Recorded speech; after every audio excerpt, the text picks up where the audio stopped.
It's human to have a short-term view, but we recognize that the investment of leadership is to be able to take the long view, even if it's not immediately apparent or immediately popular.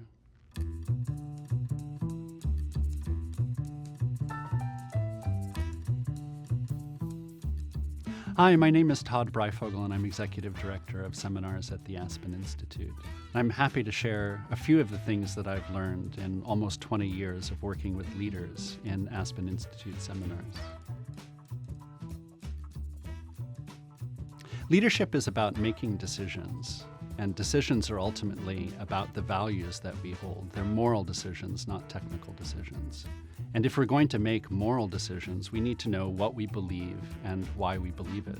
And so the first thing I'd like to share is that the clarification of values matters for the decisions that we make. One of the challenges is that we don't necessarily know what those values are or how they're in tension with one another. But we're also working with people and teams who are also trying to clarify their values.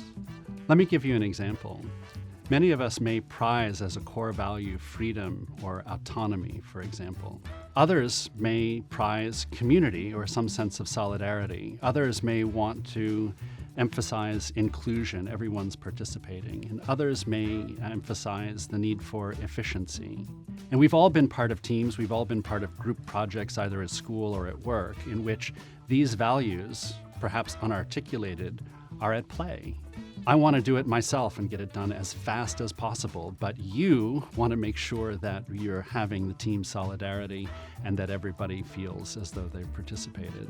Those are actually values tensions that if we don't surface them, then can get in the way then of working together and achieving an optimal outcome. So when we think about the decisions we make as individuals or the decisions we make in teams, we need to be clear about what it is that we're valuing and how we're operationalizing those values in ways that make everyone feel included, but also allow us to achieve the outcome in an efficient way.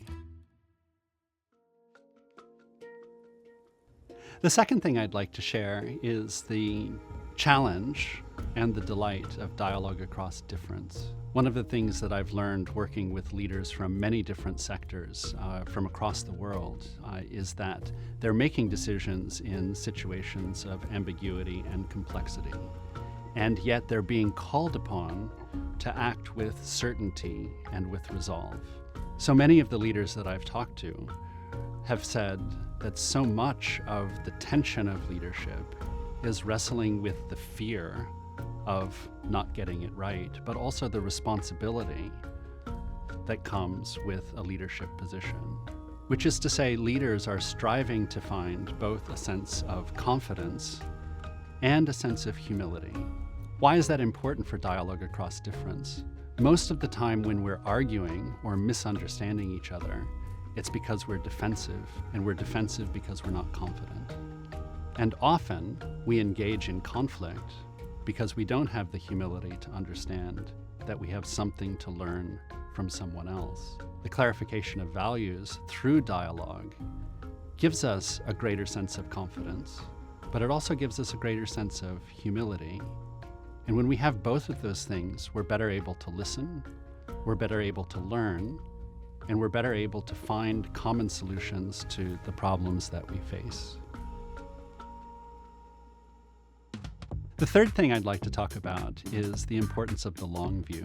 And in working with leaders, I've found that it's so difficult to get out of the operational, transactional, day-to-day affairs and get perspective.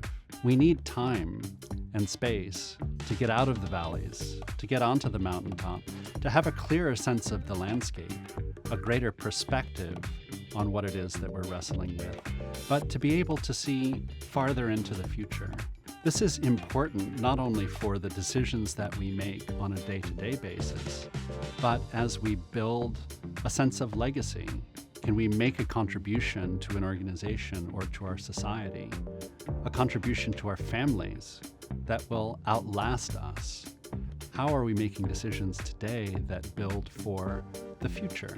It's that long view that often allows us then to think about not only the details of the present, but the consequences of the future. And there are very few opportunities to do that. And there are very few organizations that last decades or centuries.